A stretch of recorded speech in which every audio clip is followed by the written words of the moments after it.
Letter 76, Camp near Orange Courthouse, Virginia, March 27, 1864. Dear Georgie, yours of 11th this month came to hand day before yesterday. We had no mail today on account of cars having run off track between here and Richmond. Since dark, I have heard whistle of engine, which doubtless announced the arrival of train at Orange Courthouse. So we will get our mail tomorrow morning. Since writing my last, nothing of interest has occurred here. Today we had a little excitement here, occasioned by a report of cannonade heard in direction of Gordonsville. Many were offering to bet that we would have marching orders tonight. I am happy to inform you it is now 10 o'clock and all is quiet in camp. Not even a rumor of marching orders. I have been creditably informed that firing that we heard was merely the shooting of some newly invented shells to test their efficiency.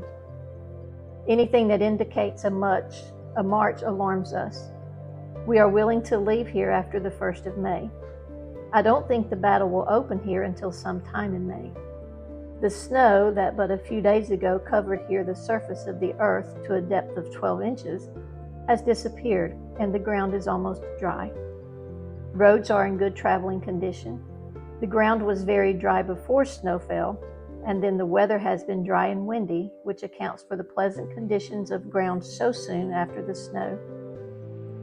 The roads here now would admit of active operations. I think we will have rain. Officers now are not allowed furloughs of indulgence except in very urgent cases. Worthington's application for furlough has been returned disapproved. Hickman has made application to be retired. Macmillan ought to be retired. He will not be able to march in 6 months. All of the members of the company are well except Deason, who has chills. My throat is sore, but much better than it has been. I have disposition to swallow, and the effort to swallow gives me considerable pain. Mark Worthington says I have strong disposition to swallow peas. We are living principally on pea soup, peas, and cornbread. We have the most excellent cornbread. We use soda in cornbread. It helps cornbread as much as it does biscuits. Try it if you don't believe it. Make the meal into a dough with warm water, add soda and salt, and bake carefully.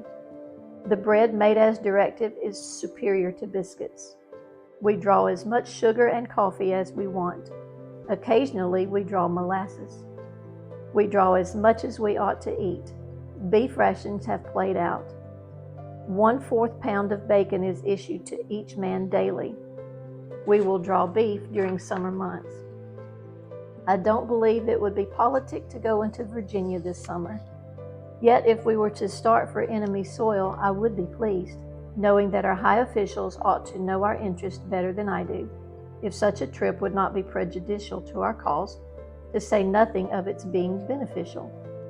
I want to invade Pennsylvania again.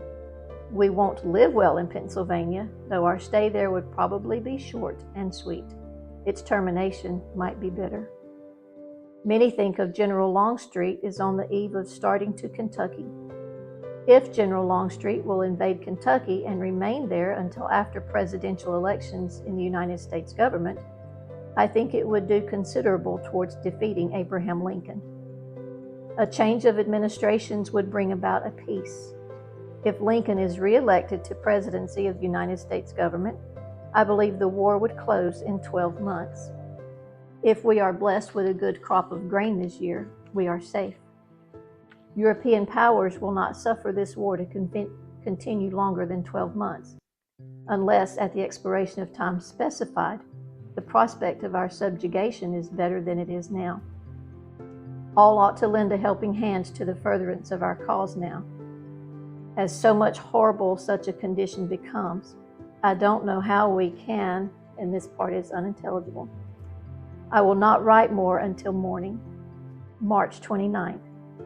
Yours of 15th this month, number 6, came to hand just now.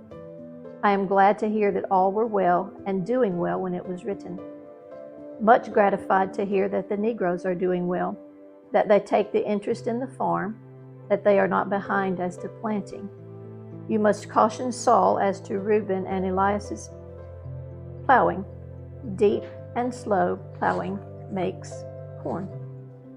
I am yet hopeful that the time is short when I can return home to relieve you of many hardships.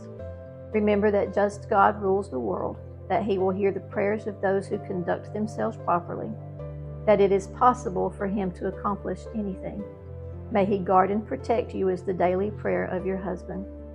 P.S. In this letter, before I discover no word spelled wrongly, in last one, minute for minute. And there's no signature.